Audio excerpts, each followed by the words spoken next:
So if you've ever had that feeling where your brain is like a bouncy ball, Right. just leaping from, your actual deadlines to some crazy idea you had at 3 a.m. Oh, absolutely. The modern struggle for focus. You get it. And it often feels like concentration is this, I don't know, this superpower that only a few people have. It's such a common feeling, and it makes sense. The world is basically engineered to interrupt you. Yeah. Our phones, our notifications, they literally train us for distraction. Exactly. But the sources we found this week offer a surprisingly simple antidote. And that's what's so great about them. That's the beauty of this deep dive, right? We're not looking at dense neuroscience journals. We dove into these foundational guides from an expert, a Miss Grock, and they were designed for fifth and sixth graders. And just to be clear, this isn't about dumbing anything down for you. Not at all. Our whole mission here is to pull out these incredibly powerful no-gadget techniques that work on the absolute bedrock of attention. The idea being, if they work on the most naturally distracted brains, 10 and 11-year-olds. Then they hold some fundamental truths for all of us. So what's the core idea? What is Mrs. Grock teaching these kids? She frames focus not as some talent you're born with, but as a muscle. And what's really fascinating is that this simple analogy is it's completely backed by the science of brain plasticity. Plasticity. It's a word we hear a lot, but what does it really mean when we're talking about concentration? It's basically proof that your brain isn't fixed. It's flexible, it's actively changing. So when you practice concentrating, you're kicking off a process. I think the technical term is long-term potentiation. Right. And what does that actually do in the brain? You're literally strengthening the connections, the synapses between your neurons. You're Yeah. telling your brain, hey, this focus thing is important. Let's build a better, faster highway for this skill. So it's not just trying harder, you're building biological infrastructure. You are building infrastructure. Exactly. And the key takeaway, which the guides just hammer home again and again, is you have to start small. Don't go from 0 to a 2-hour deep work session. No, that's just a recipe for mental burnout. It's like trying to run a marathon when you haven't even practiced walking. So what's the actual commitment they suggest? Just 5 minutes a day. 5 minutes. It sounds almost ridiculously small, I know. But the goal is consistency over intensity. Success isn't measured by how long you focused, but by the fact that you showed up and did the practice. So even if your mind wanders 100 times in those 5 minutes. You just gently bring it back 100 times. That act is the workout. That's the muscle being built. Okay, let's unpack this. We'll jump into our first segment, the foundation.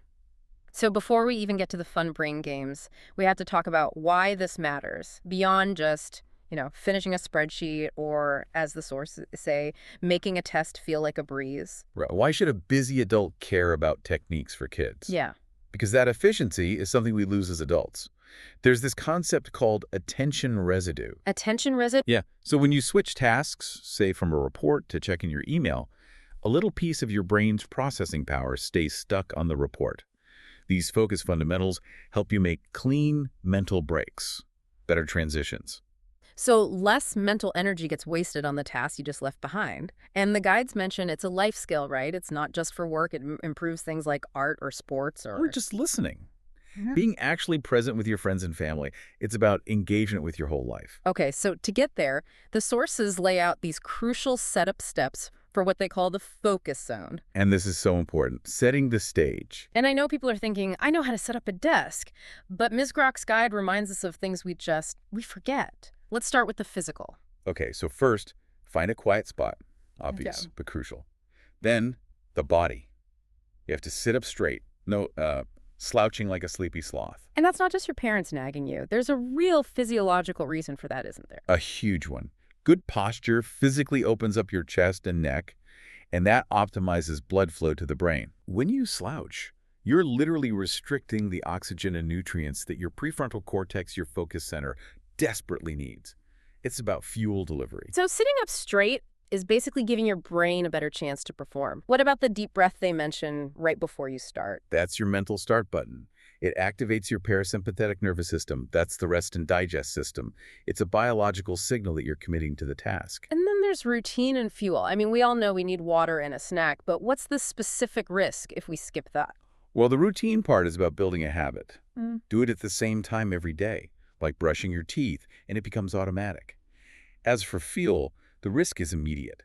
Even a mild 2% drop in hydration can seriously mess with your working memory. 2%, that's nothing. It's tiny, but the brain is 75% water.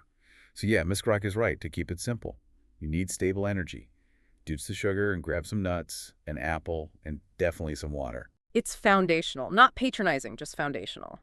Okay, let's get to the fun part. The 5 action items, the games for the brain, as the sources call them. Yes, these are the physical and sensory resets. This is how we learn to give our brain a chill pill on command. All right, exercise 1, the breathing balloon adventure. It sounds simple, but you mentioned there's a sophisticated mechanism behind that 4-4-4 rhythm. There is. The technique is very specific. You put one hand on your belly. You inhale slowly through your nose for 4 counts. Feeling your belly puff out like a balloon. Exactly. Then you hold for 4 and you exhale through your mouth for 4 as the belly deflates. Do that 5 times.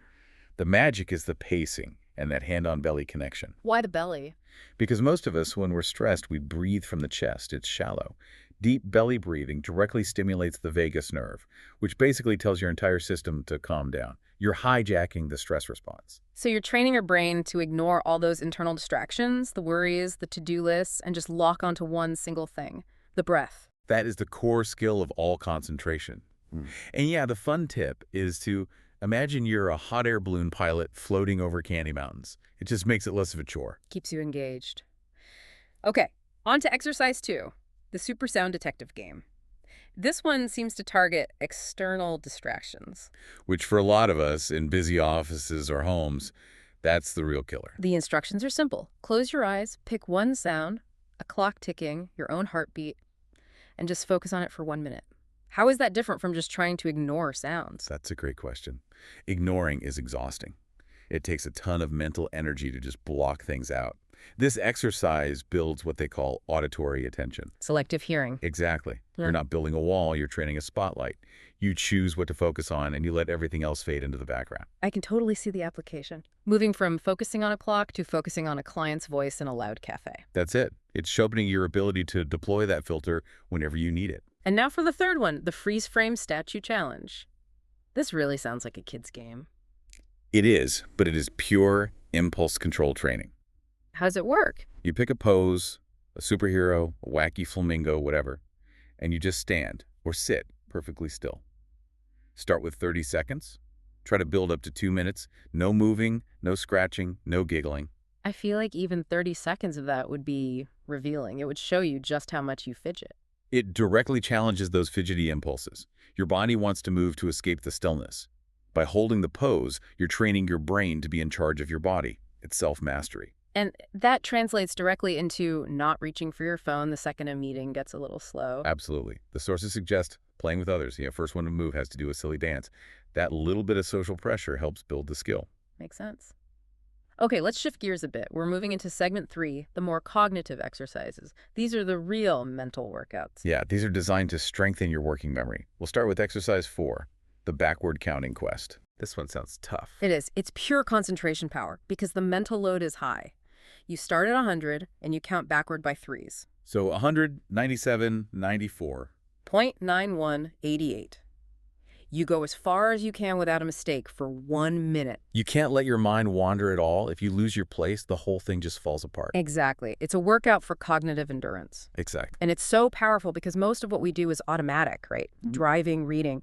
This forces you to suppress those automatic thoughts and apply deliberate, focused effort. You're strengthening the mental muscle for complex problem solving. It's not just focus. It's about making your working memory bigger and more stable. That's a perfect way to put it. The fun tip here is to imagine you're a spy decoding a message or an astronaut on a countdown. That little bit of narrative makes the effort feel important. I like that. Okay, finally, exercise 5, the slow motion snack explorer. So we're going from intense mental math to mindfulness. And this is one of the most effective mindfulness techniques for building focus. You take a small snack, a single raisin, a cracker. Yeah. And you just observe it. What do you mean? You look at it closely, you smell it, then you eat it super slowly. Focus on every single sensation, every chew, every taste, for 2 whole minutes. The sources even say to chew it 20 times. 20 times? That's a lot for one raisin. Why is this so effective? Because it's so sensory. Mhm. By forcing your attention onto these simple, immediate physical sensations, the wrinkly skin of the raisin, the salty crunch of the cracker, you are anchoring your brain in the present moment. And mind wandering is the enemy of It's focus. the primary culprit. Yeah. Intense sensory observation is the antidote. You're training your brain that being present is actually interesting. You're turning the mundane into a sensory adventure. Like the tip says, pretend it's magic food from a fairy tale. Right. And you're connecting focus with a moment of pleasure, which reinforces the habit. So that's 5 incredibly simple, no prep exercises, a full playtime workout for the brain. And it all comes back to that idea of efficiency and consistency. Yeah. If you commit to just 5 focused minutes a day, your brain will physically change. Marathon sessions just burn you out. They do. Short, frequent practice is what builds the muscle. Okay, so we've got the science, we've got the techniques. What's the final step to make sure this actually sticks? The final step is tracking and celebrating. The source is really big on this. Use a simple chart. Draw a star or put a sticker on it for every day you practice. It sounds so simple, but I can see why it's important. It's vital Yeah. because it builds confidence. It shows you tangible proof of your commitment, and that provides the motivation to keep going, Well, especially on days where you feel like you're not getting any better. Right. Celebrating the small wins fuels the long-term effort. This has been really eye-opening. It proves that these fundamental skills are trainable at any age as long as we go back to the basics. It's all about building that awareness and control, one breath and one silly pose at a time. Which brings us to the final thought we wanted to leave you with. So if these exercises are really all about training your brain to create a conscious separation, ignoring internal distractions like worries and filtering external distractions like noise, how does practicing that separation regularly change your relationship with the very idea of distraction itself? That's a deep question. So instead of distraction being this thing that just happens to you. Exactly. You start to realize you have the power to choose where your spotlight shines. When you truly internalize that the source of distraction is often controllable, either it's coming from inside your own head or it's something you can consciously filter, what new insights could you unlock? In your work, in your life, that focus superpower is entirely within your grasp. A fantastic insight to leave us with. We hope you feel armed with these simple, powerful techniques. Until next time, keep digging deeper.